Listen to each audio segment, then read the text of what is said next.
Central point. Therefore, if you can control the mind, then you can control the senses. So among the senses, the tongue is the most formidable, very difficult to control. So Bhaktivinoda Thakur said, Tar madhye jivhavati lobhamaya sudurvati tare deta kothina samsara. Of all the senses, the tongue is the strongest enemy, always proposing, eat this, eat this, eat this, eat this, eat this. Just see, but tongue only, one person eats little bit of beef only, not much. No, I've seen a piece of beef. But for the satisfaction of the senses, thousands of innocent animals are being killed. You see? They cannot control this, a bit of beef. They cannot control. If they decide that we are prohibiting, no meat eating. So, this is controlling the sense. Because unless you bring the senses under control, there is no question of spiritual advancement. Tar madhya janamayathana grahame sukham nitecham tippantaneha kripana bahudukha bhaya. The sense, the tongue, the belly, the straight line, and then the genital. If you can control the tongue, then you can control your belly and then you can control your genital. And that is required. Unless you can control the genital, there is no question of liberation from this material body. This is the principle. Therefore, by practicing bhakti yoga, gradually, immediately it is not possible, but gradually, by sticking to the regulative principles and chanting Hare Krishna, we shall be able to control the senses, and the first sense is the tongue. Sevan mukhe hi jivhado sameva spurattada atasya Krishna namadi nabhavid graham indriyai. The senses are so strong, they will not allow me to become Krishna conscious. They will not allow me. Atasya Krishna namadi. Krishna consciousness means to understand Krishna, his name, his form, his pastimes, his paraphernalia, so many things. Krishna is the Supreme Lord. How much we have to learn about him. Just imagine. So all these things cannot be understood by these blunt senses engaged in material sense enjoyment. That is not possible. Therefore you have to control the senses. Atasya Krishna namadi nabhaved grahyam indriyai. Our indriya, we are not habituated to use this indriya for material sense enjoyment. Therefore, these indriyas, senses, is not fit for understanding Krishna. It has to be purified. The senses, you cannot stop the activities of the senses, but you have to purify. That is recommended. That purification of the senses begins from the tongue.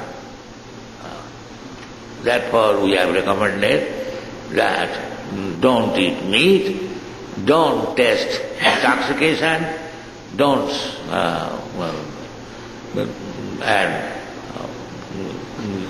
illicit sex.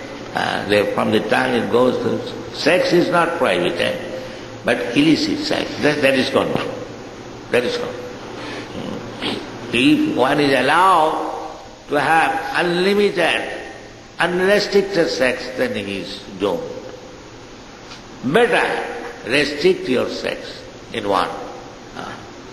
That means gradually it will be controlled. So we have to follow this. If we are actually serious about Krishna consciousness and going back to home, back to Godhead, make our life successful in this very life, then very successful means mukti. To be not entangled again with this material body. Takta deha purarjanma naiti mame. That is success. After giving up this body means the combination of the so many 24 elements. So long we will be entangled within this network of 24 elements. It is called conditioned life. And mukti, liberty means no more entanglement. Mukti hitya anatha rupam. We are now entangled in these 24 elements. And mukti means we are not entangled.